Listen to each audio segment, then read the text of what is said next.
Pramana Viparyaya Vikalpa Nidra Smritaya. This is the sutra number 1.6. Namaste everyone, my name is Vasundhara Talware and we are going to look at what are the 5 fluctuations in your chitta. In the previous sutra, we saw that there are not more than 5 types of fluctuations in your chitta. And prior to that, we saw what does chitta really mean. Chitta doesn't mean mind alone. It means your mind, your intellect and your ego. These 3 components together make your chitta. And that gets disturbed by these 5 types of fluctuations, which are explained in this sutra 1.6. And going forward in 1.7 onwards, we'll see each one of these fluctuations in far more detail. Now, what are these 5 fluctuations? That is the vrittis. Number 1, it says pramana is a fluctuation. Pramana means right knowledge. So, how does right knowledge cause a fluctuation in your chitta? You may wonder. Alright, we can understand the wrong knowledge can cause disturbances in your chitta, right? But how does a right knowledge cause disturbance in your chitta? Take for example, a death in your family. Isn't that the right knowledge? And isn't this right knowledge causing a disturbance in your chitta? Take for example, you were burgled, right? Or you were mugged on the street, or you lost some property, or for that matter, you hurt by someone. Isn't that the right knowledge? That somebody said something and then you made a meaning of what was said to you and you felt hurt. That is the right knowledge. Whether what was really said and how you took it, whether that was the right way to take it is a different thing altogether. But the fact is that you were hurt. The fact is that your goodies were stolen by a thief. The fact is that somebody died. The fact is that the plane crashed. The fact is that a city was bombed. The fact is that somebody committed a suicide.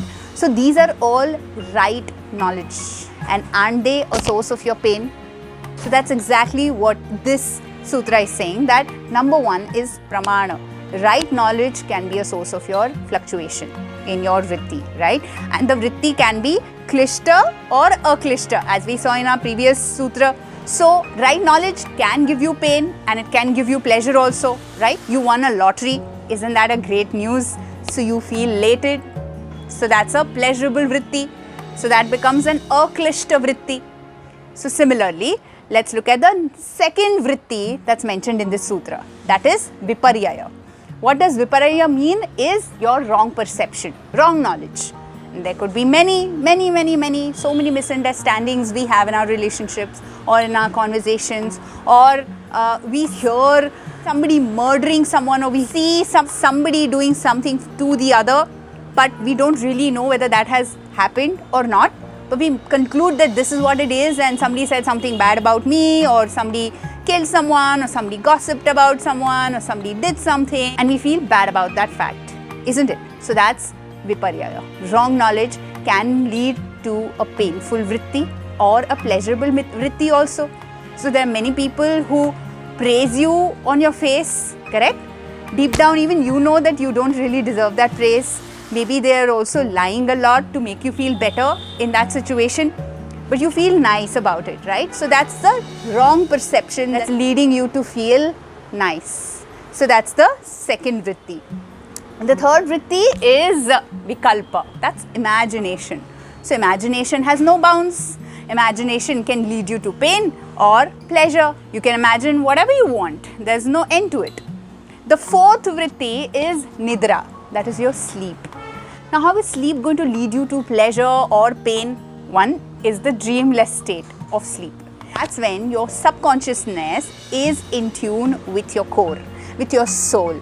The sleepless state is the ideal sleep state to be in.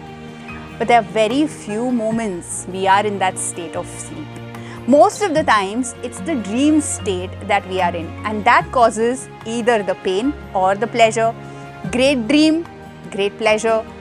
Not so good dream, horrible dream, scary dream, pain. So these are the two types that lead to pain or pleasure. So that's the Nidra part of the vritti. That's the fourth vritti. And the fifth vritti, that's the fluctuation in your chitta, is your memory. So memory, that is smriti. Smriti means memory. So memories can be painful or pleasant.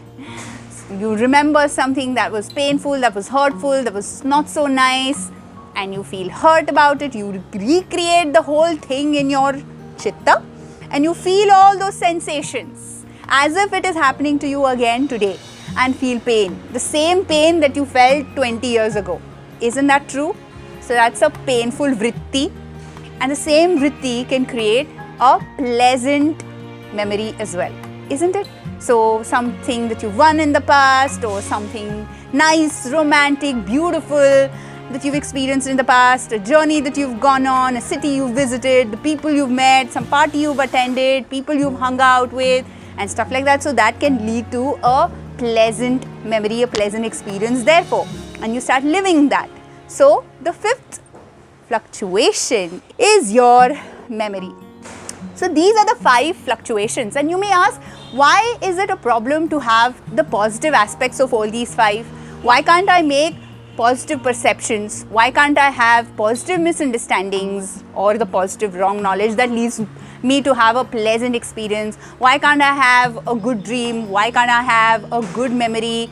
Can't I remember and roll into that memory? Or can't I just simply imagine something really amazing, dreamy, beautiful, where unicorns exist? Well, according to Maharishi Patanjali, that too is a vritti that in turn leads you to pain. Any positive feeling that you generate in yourself always leads you to pain. Any pleasant memory that you feel is it, and you've reached your peak state, means that you will come down. Anything that goes up has to come down. So rather, why not maintain a tranquil state of mind where everything is joyful, blissful. There's no pleasant and unpleasant. There's always bliss. That's what Maharishi Patanjali wants us to understand through his Yoga Sutras, and he's taking us through one sutra at a time, explaining the steps to go towards that state of bliss. Thank you for watching, and if you've loved listening to the sutra, please subscribe to my channel by clicking on the subscribe button right there. Mwah! Love you. Thank you for watching.